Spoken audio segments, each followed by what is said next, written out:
Yo guys, welcome back to another PSGL video on the channel. Today we are here for round 3, which is at the Monaco Grand Prix. These are the standings after the first 2 rounds, which have been less than ideal for us. We are currently sitting P13 after a DNF in round 1 and only a P9 in round 2. But today we are here for the Monaco Grand Prix, which is maybe the most difficult racetrack in the entire world. It definitely is in F1 on the current calendar anyway. But this is one of the most unforgivable tracks you will come across in the entirety of motorsport. One mistake and you've probably got damage, you've probably ruined the lap, you might even be out the race. So we're going to be trying our best to push ourselves to the limits here in qualifying without putting it into the wall. Our banker lap put us into P7, which is decent considering it's Monaco. The higher up you are, you're obviously going to be wanting to get the higher positions. The higher up you are going to have the best chance to win the race. Because there's likely going to be a lot of safety cars, but if you start low down, it's impossible to overtake on this track. It's so difficult, it might as well be impossible. On the final lap of qualifying though, we did actually lose quite a lot of time just there. We almost hit a car that was crashed and put himself in the wall. Through the last sector, we miss a car that ghosts because they crashed as well. We're going right to the limit here, but then we see a car, we get distracted because he was kind of parked close to the racing line. And we're not going to gain by much at all. We're only going to gain by around 5, like half a tenth, which only puts us P8, which is... It's okay, it's not ideal, because I know I had a lot more time in that lap.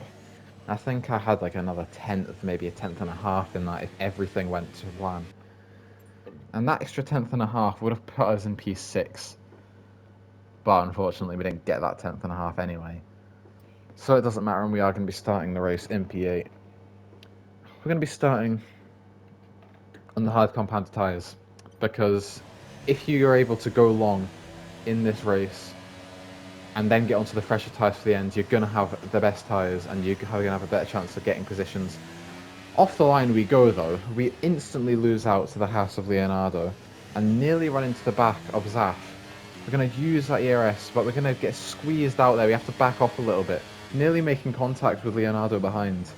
Everyone is bunched up right now, and it's so tedious not to bump into the back of someone and lose your wing.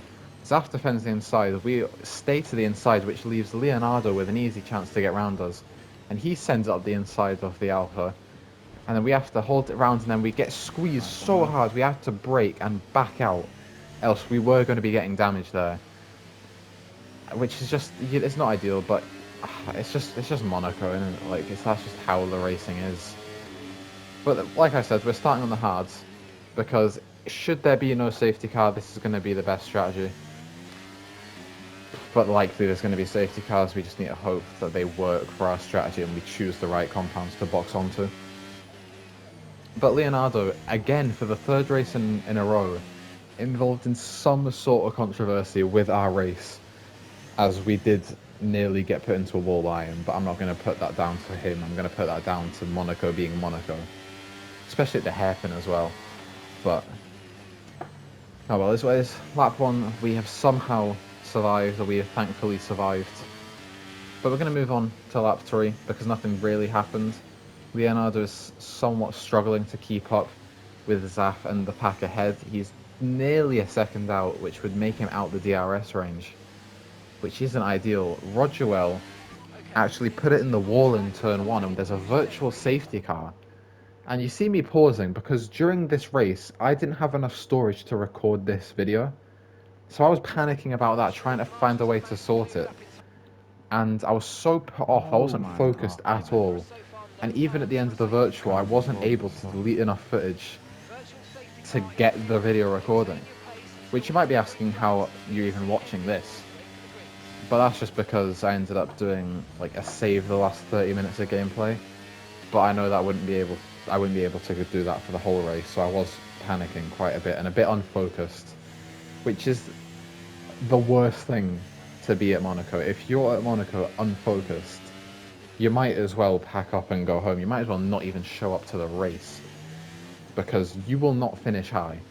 You'll be falling off. You need to have inch perfect, like, turns. You got to get everything perfect, or you're in the wall, and you're not going to have a competitive race. And last sector lap 4 though, we are following Leonardo, who's a bit squirrely through this section actually. He hits the wall, and then going in to Rascassi or whatever it is, he hits the back. We nearly hit into the back of him, but luckily he ghosts. And right now I'm going to make a dumb decision and try and change a tab on my computer. And then... Wow, that was a heck of an impact. Let me know you're okay.